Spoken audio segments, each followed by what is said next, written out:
Hello friends, welcome to my YouTube channel. दोस्तों कैसे हैं आप सब? आई होप कि आप सब अच्छे होंगे। दोस्तों आज की इस वीडियो में हम लोग सीटेट जुलाई 2025 के लिए हिंदी पेडागोजी के कुछ महत्वपूर्ण क्वेश्चन को करने वाले हैं। दोस्तों ये जो क्वेश्चन है प्रीवियस ईयर क्वेश्चन है जो कि सीटेट के प्रीवियस ईयर में पूछे गए हैं। तो चलिए स्टार्ट करते हैं। बोली और लहजे के बारे में कौन सा कथन सही है? बोली वास्तविक भाषा से संबंध रखती है, जबकि लहजा भाषा कैसे बोली जा रही है उस तरीके से संबंधित है। लहजा वास्तविक भाषा से संबंधित है, जबकि बोली भाषा बोलने के तरीके से संबंधित है। लहजा एक ही भाषा के विविध रूप हैं जब जिनकी व्याकरण भिन्न भिन्न होती है। बोली किसी व्यक्ति विशेष के उच्चारण का तरीका है। तो दोस्तों यहाँ पर पूछा है कि बोली और लहजे के बारे में। तो दोस्तों जो बोली होती है वो किसी विशेष क्षेत्र में बोली जाने वाली भाषा होती है, एक तरह से, है ना, छोटे से ग्रुप में। और लहजा जो बोलने का तरीका होता है उसे हम लोग लहजा कहते हैं। तो इसके बारे में कौन सा कथन सही है? बोली वास्तविक भाषा से संबंधित है, हाँ जी संबंधित है, जबकि लहजा भाषा कैसे बोली जा रही है उस तरीके से संबंधित है। तो first option is the right answer हो जाएगा। अब हम लोग बात कर लेते हैं एक्सप्लेनेशन क्या है इसका। बोली और लहजे के बारे में सही कथन है, बोली वास्तविक भाषा से संबंध रखती है, जबकि लहजा भाषा कैसे बोली जा रही है उस तरीके से संबंधित है। चलिए अब हम बात करते हैं नेक्स्ट क्वेश्चन की। निपुण भारत मिशन का उद्देश्य एक ऐसे लक्ष्य के रूप में सुनिश्चित किया गया है जिसे वर्ष 2026-27 तक पूरा करना है। कक्षा 1 में साक्षरता के लक्ष्य इस तरह रखे गए हैं कि बच्चे कम से कम 2 से 3 वर्णों वाले सरल शब्द पढ़ पाएँ। आयु उपयुक्त अपरिचित पाठ्य सामग्री में आए कम से कम 4 से 5 सरल शब्दों वाले छोटे वाक्य पढ़ पाएँ। प्रति मिनट 40 से 45 से 60 शब्द अर्थ सहित पढ़ पाएँ। कक्षा 1 की बात कर रहा है ना, निपुण भारत जो है वो कक्षा 1 की बात कर रहा है। 1 में कौन कौन से ऐसे चीज़ होने चाहिए? प्रति मिनट कम से कम 60 शब्द अर्थ सहित पढ़ पाएँ। तो हमारा C option and D option तो गलत हो जाएगा, क्योंकि कक्षा 1 से 1 के बच्चे में हम लोग 45 से 60 शब्द इतना आसान से तरीके से पढ़ पाना नामुमकिन होता है। तो ये इसका लक्ष्य निपुण भारत मिशन का इतना बड़ा लक्ष्य नहीं है। कम से कम 2-3 वर्णों वाले सरल शब्द पढ़ पाएँ। आयु उपयुक्त अपरिचित पाठ्य सामग्री में आए कम से कम 4 से 5 सरल शब्दों वाले छोटे वाक्य को पढ़ पाएँ। ठीक है, तो यहाँ पर हमारा बी ऑप्शन सही हो जाएगा। निपुण भारत मिशन का उद्देश्य एक ऐसे लक्ष्य के रूप में सुनिश्चित किया गया है जिसे वर्ष 2026-27 तक पूरा करना है। कक्षा 1 में साक्षरता के लक्ष्य इस तरह रखे गए हैं कि बच्चे आयु उपयुक्त अपरिचित पाठ्य सामग्री में आए कम से कम 4 से 5 सरल छोटे शब्दों वाले वाक्य बोल पाए। मतलब कक्षा 1 का जो बच्चा होगा वो कम से कम 4 से 5 सरल वाक्य वाले वाक्य को पढ़ पाए। अब हम बात करते हैं नेक्स्ट क्वेश्चन की। कक्षा 3 की अध्यापिका को अपने विद्यार्थियों के श्रवण कौशल का आकलन करना है, उसे उसके लिए किस गतिविधि का संचालन करना चाहिए? कक्षा 3 की अध्यापिका है ये, को अपने विद्यार्थियों के श्रवण कौशल का आकलन करना है ना। कक्षा 3 के विद्यार्थियों को, कक्षा 3 के बच्चों को क्या करना है? श्रवण कौशल का आकलन करना है। तो वो क्या करना चाहिए? उसे किस बात का संचालन करना चाहिए? पढ़ी गई सामग्री से शब्दों का अर्थ बताने के लिए कहना। यहाँ पर पढ़ी गई सामग्री यानी कि वो तो श्रवण कौशल से संबंधित नहीं है, है ना, ये तो पढ़ने से संबंधित है ना, कि पढ़ के कुछ समझो, शब्दों का अर्थ समझना, है ना। तो यहाँ पर ए ऑप्शन गलत हो जाएगा। सुनाई गई कहानी पर चित्र बनाने के लिए कहना।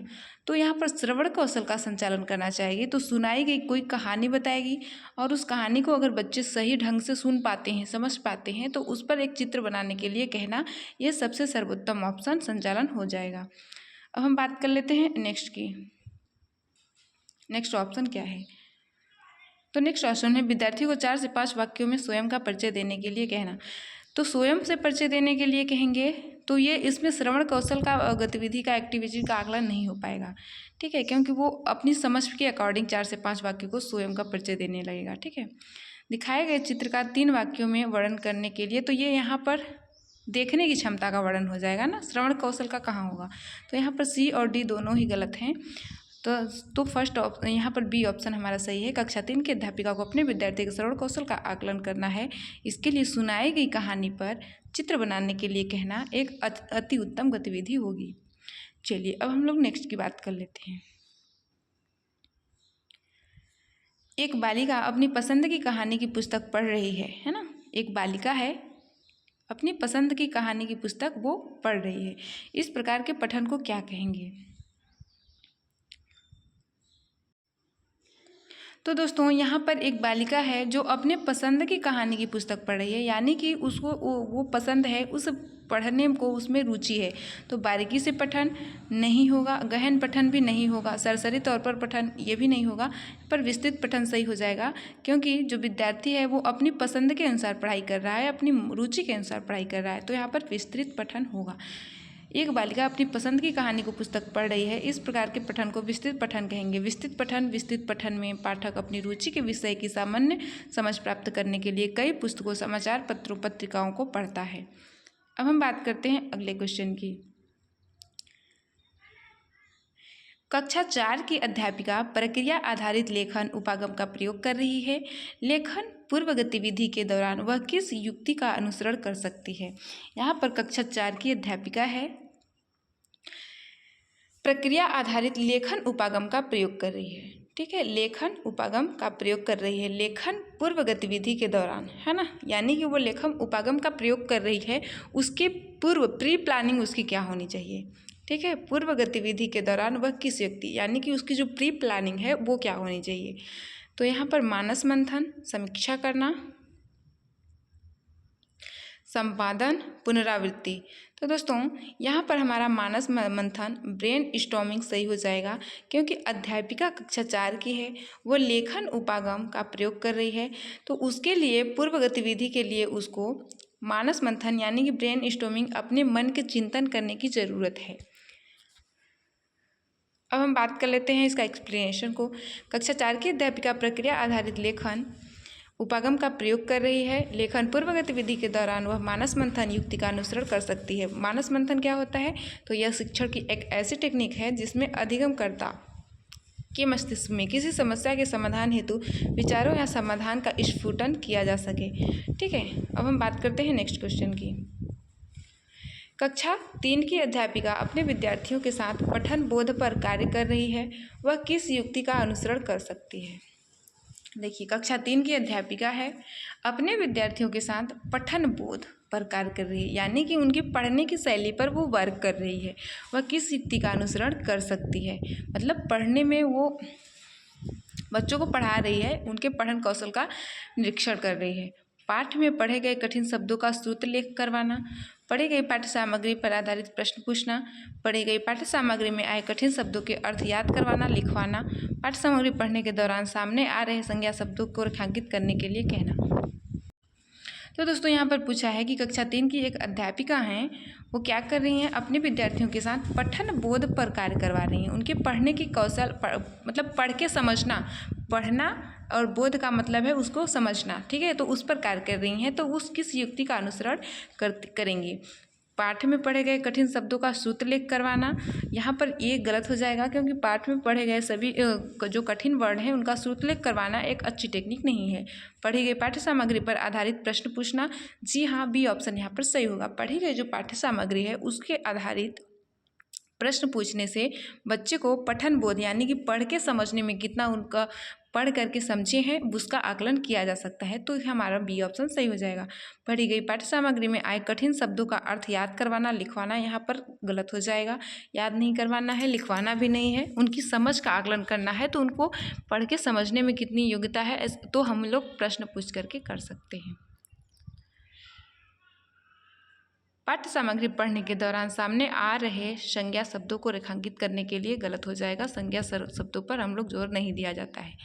चलिए अब हम बात करते हैं नेक्स्ट की। एक पठन संबंधी गतिविधि जिसमें शिक्षार्थी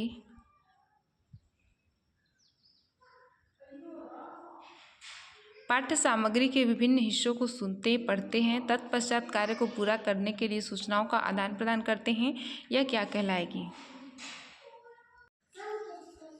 यहाँ पे बता रखा है कि एक पठन संबंधी गतिविधि यानी कि पढ़ने से रिलेटेड गतिविधि जिसमें शिक्षार्थी पाठ्य सामग्री के विभिन्न हिस्सों को सुनते पढ़ते हैं, है ना, पाठ्य सामग्री के विभिन्न हिस्सों को सुनते पढ़ते हैं, तत्पश्चात कार्य को पूरा करने के लिए सूचनाओं का आदान प्रदान करते हैं।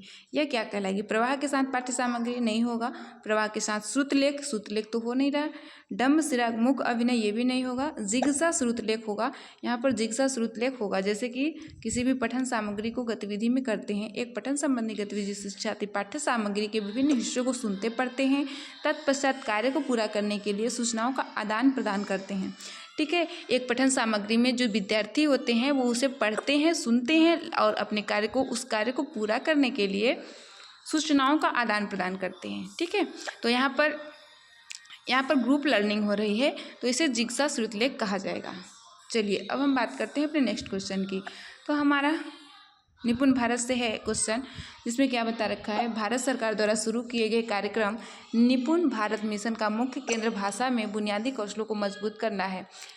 यहाँ पर क्वेश्चन ही बता रखा है कि निपुण भारत का मिशन का मुख्य केंद्र भाषा में बुनियादी कौशलों को मजबूत करना है। इसका पूरा नाम क्या है? तो निपुण का पूरा नाम पूछा है, national intervention for proficiency and understanding numeracy, national initiative for proficiency in reading with,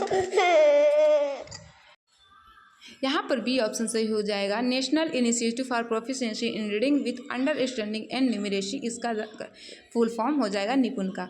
चलिए अब हम बात कर लेते हैं नेक्स्ट क्वेश्चन की। एक शिक्षार्थी ने अध्यापक द्वारा दिए गए भाषा कार्य को अपने सहपाठी या वयस्क की मदद से पूरा करना है।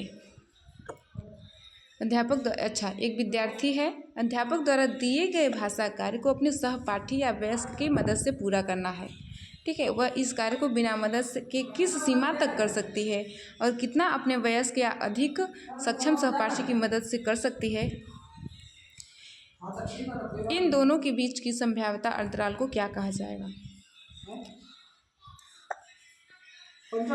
तो फ्रेंड्स, यहाँ पर ये जो क्वेश्चन है वो लेव वाइगोस्की से संबंधित है।